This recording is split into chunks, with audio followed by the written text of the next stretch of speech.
একটু সুযোগ পেলেই আমি চলে আসি আমার মায়ের কাছে, আমাদের গ্রামের বাড়িতে। বছরের শেষ, পরীক্ষা শেষ, আর তাই লম্বা ছুটিটা গ্রামে কাটানোর জন্য আমরা চলে এসেছি। অন্য কোথাও যাওয়ার কথা ভাবিই না।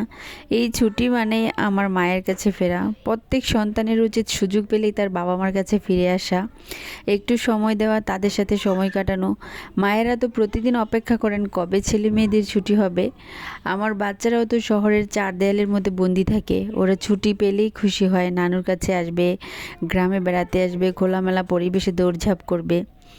আর এখন তো শীতকাল, শীতকালটা গ্রামের বাড়িতে আলাদা একটা আনন্দ নিয়ে আসে। সকালের কুয়াশাময় সেই পরিবেশ, মাটির চুলায় মায়ের হাতে রান্না, আর সেই দৃশ্যটা চুপচাপ বসে দেখা অন্যরকম একটা অনুভূতি। এই সময়গুলো আমাদের জীবনের সবচেয়ে বড় সম্পদ হয়ে থাকে। তাই বলি, সুযোগ পেলেই বাবা মার কাছে ফিরে যান। এই ভালোবাসার চেয়ে বড় আর কিছুই হতে পারে না। এখন তো বছরেরও শেষ, পড়াশোনারও ব্যস্ততা নেই, শহরের কোলাহল থেকেও মুক্তি। সময় এসেছে একটু শান্তি, একটু ভালোবাসার, আর একটু গ্রামের বাড়িতে বেড়ানোর। আমি আর আমার বাচ্চারা সবসময় এই সময়টার জন্যই অপেক্ষা করি।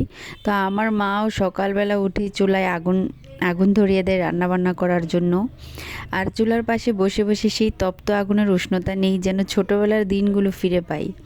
আমার বাচ্চাদের জন্য এই দিনগুলো যেন একটা উৎসব। সারা বছর অপেক্ষা করে তারা গ্রামের খোলা মাটিতে দৌড়ানো, মুক্ত পরিবেশে খেলাধুলা করা, আর নিঃশ্বাসে সেই গ্রামীণ মাটির গন্ধ। এই আনন্দের কোনো তুলনা নেই। গ্রামের শীত মানেই এক অন্যরকম অনুভূতি, যেন প্রকৃতি তার নিজের কোলটা মেলে ধরে। ছোটবেলার দিনগুলোর মতো বাচ্চাদের আনন্দ দেখে আমিও ফিরে যাই আমার শৈশবে।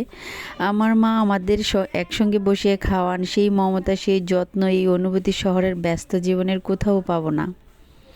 শীতের ছুটিতে এই গ্রামীণ ভ্রমণ শুধু একটি ট্রিপ নয়, এটা আমাদের শিকড়ে ফিরে যাওয়া। এখানে আছে ভালোবাসার শিকড় আর একান্ত মুহূর্তগুলো যা সারা জীবন মনে থাকবে।